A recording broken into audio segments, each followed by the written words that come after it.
Hi friends, welcome back to yet another video from anncreations. In this video, we are seeing how easy and simple is to make coffee buns at home. If you're new to this channel and if you haven't already subscribed to my channel, please hit the red subscribe button and ring the bell as all so you will never miss a video from me. Let's see the process step by step. I'm going to use a stand mixer, but for a better video experience, I'm using a glass bowl to mix. First, I'm going to add 1/4 cup of lukewarm milk. We need to be too careful that the yeast likes warm temperatures, but too hot milk can kill the yeast. To the milk, we are going to add 1 teaspoon of rapid rise yeast. Let's mix all these ingredients together and add 3 tablespoons of sugar. This is going to be a bit sweet because my kid loves it. If you want to reduce, you can reduce the amount of sugar in it. After mixing this, we are adding 1 egg. Eggs give tenderness and bit chewiness to these coffee buns. After giving a good mix, we are adding a pinch of salt and mixing it again together and adding 1 cup plus 1/4 cup of all-purpose flour, that is maida, to this mixture. Most probably, we may not need to add any more of all-purpose flour, but this consistency can slightly change depending upon our egg size, milk type, and the exact volumes we have used. If we need more of all-purpose flour, let's add it once we are kneading the dough. So let's stir all of these ingredients together.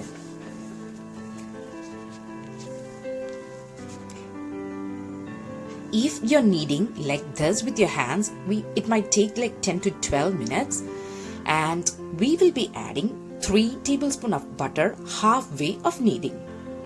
Since I'm super lazy, I'm going to use a stand mixer for kneading. This is going to make the kneading process super easy.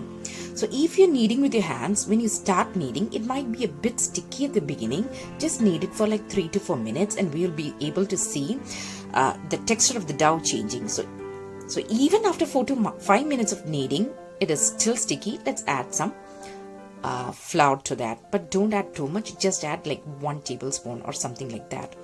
So since it's halfway, I have added my 3 tablespoons of butter to it and again kneading it. And I'm checking the consistency of the dough. This is a bit dry one. So I'm going to add a drop of milk to this and knead it again. But be careful that we are not adding too much of milk or dough once it's dry or wet. So we will transfer our dough to a clean bowl, which I have already sprayed with a very small amount of oil. So now the question is, how can we realize that we have developed a nice dough? So we need our dough until we get a soft elastic dough, and this dough will spring back once we touch it, and it should not at all be sticky too. And a window pin test is one of the best way to tell if we have sufficiently kneaded our bread dough. And thanks to Bincy from the Medi Boosters for teaching me this. So let's transfer this bowl to for the first proofing, and I'm keeping this bowl on another bowl which has lukewarm water in it, which will help the dough to double in size faster. And I'm going to cover it with a wet warm kitchen towel and going to keep it for resting. Since I have used rapid rise yeast, this will take only 1 hour. If you're using active dry yeast, this can take about 2 hours, and this is going to depend upon how warm the place where we are going to keep the dough. Meanwhile, I have sprayed my pans with oil, and I have sprayed some oil to my work surface too. I'm also cutting 5 butter cubes for the fillings and keep it in the refrigerator.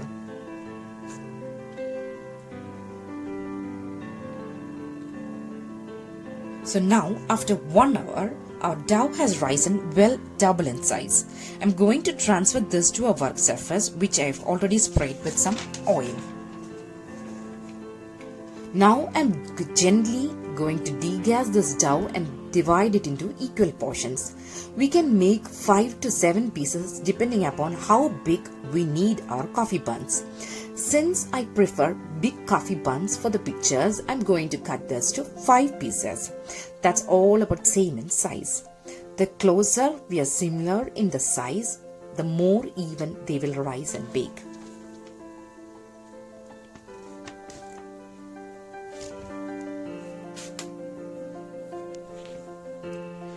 So let's shape these coffee buns.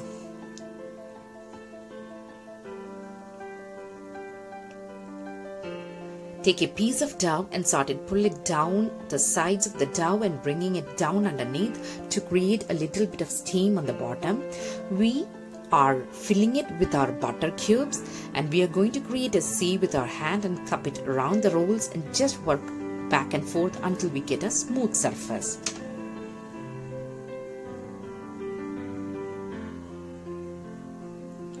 Once we shaped it, we are going to place it on a bowl which we have already lined with parchment paper.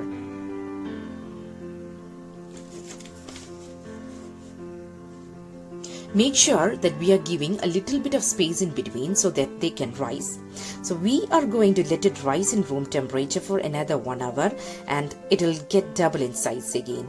So if you are using active dry yeast, it might take up to 2 hours. So meanwhile, we will prepare our coffee toppings.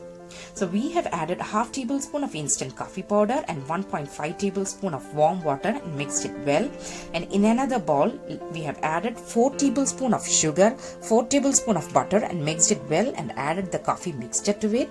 Again, mixed it well. And then we are going to add 4 tablespoon of all-purpose flour. Then again we will mix it together and then at last we will add a pinch of salt and 1 egg. But be sure that after adding the egg, we are not supposed to overmix it because overmixing it after adding the egg can make the crust soft instead of crispy. So let's transfer this to a piping bag, which we should transfer this to a piping bag and keep it in the refrigerator. I usually taste this and make sure that it's okay for me. We need to keep this in the refrigerator till we use it. Otherwise, our butter will melt in the room temperature and make the coffee layers too thin. So now, after 1 hour, our dough balls have risen well.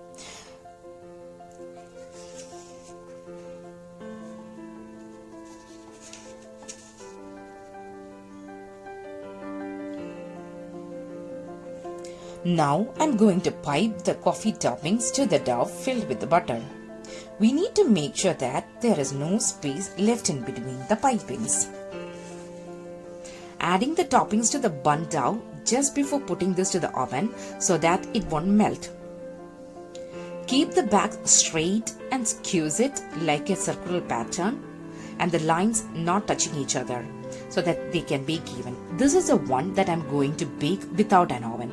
The glass bowls are going to the oven and the cake tin, the black cake tin one is going to not to the oven. That I'm going to place in a pan and I'm going to insert a ring and going to keep this pan and bake it in like a medium flame, like in a medium to low flame. And these are the ones that I have kept in the oven, and in order to avoid the crust to turn too dark, we can cover the top of the buns like this. And I'm going to bake it at 350 degrees Celsius for 20 to 25 minutes until the kitchen is full of wonderful fragrance of butter and coffee. Meanwhile, I'm preparing some Dalgona toppings. See, this is the one that I have baked without an oven. And I have topped it with some Dalgona toppings. And I'm going to serve it with a hot Dalgona coffee. To be honest, this kitchen is full of wonderful fragrance of butter and coffee. I hope you like this video. If so, please give me a thumbs up. And if you haven't already subscribed to my channel, please hit the red subscribe button and ring the bell as all so that you will never miss a video.